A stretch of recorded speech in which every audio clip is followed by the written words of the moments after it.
for more perspective on this, we have policy analyst Kelechi Deca joining us. Many thanks to you, Kelechi Deca, for joining us on this hour. Now, let's get to your thoughts on the new visa policy from the federal government.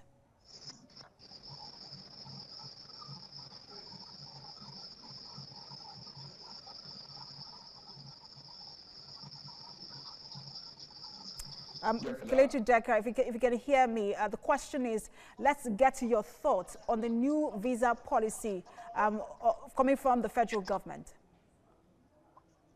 Okay, I think it's a very good idea, though it's coming late. It's something we should have done, like, say, 5-10 years ago.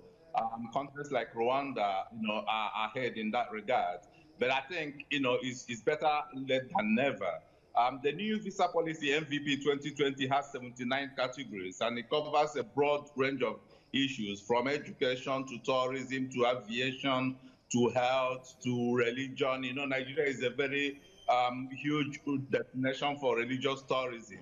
A lot of religious bodies hold a lot of events in Nigeria that attract a lot of people from all over the world, and all these things also help to boost the economy of the country. I think it's a very good move from the federal government.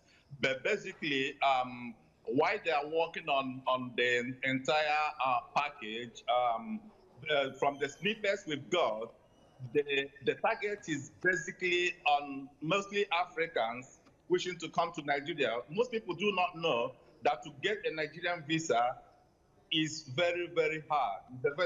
It's even as hard as getting a United States visa.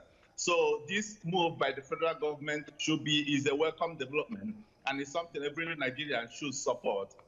But against that backdrop, there is need also to put a lot of infrastructure into place. I was going to, sorry to butt in, Mr. Deca, because I was going to come in there, especially on the visa on arrival. A lot of people have spoken on that in terms of fear of insecurity.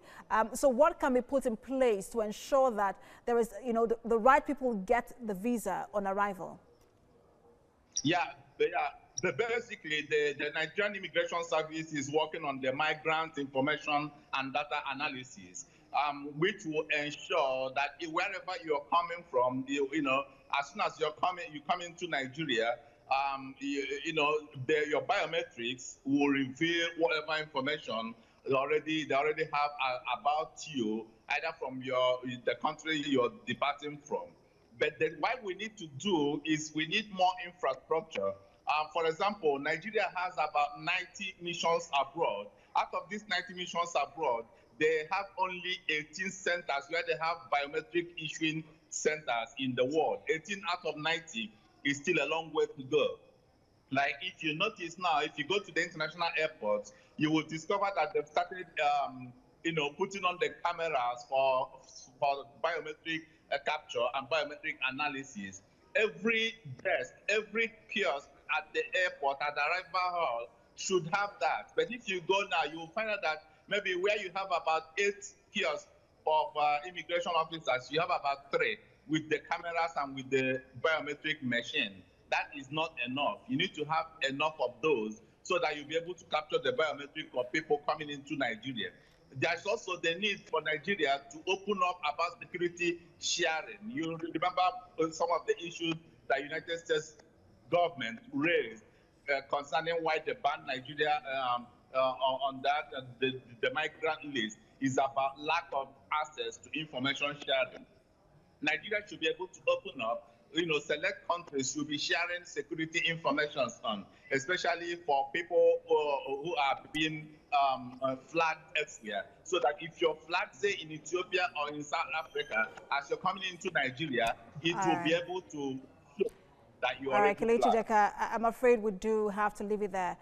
Policy analyst Kelechi Deca, many thanks for your time.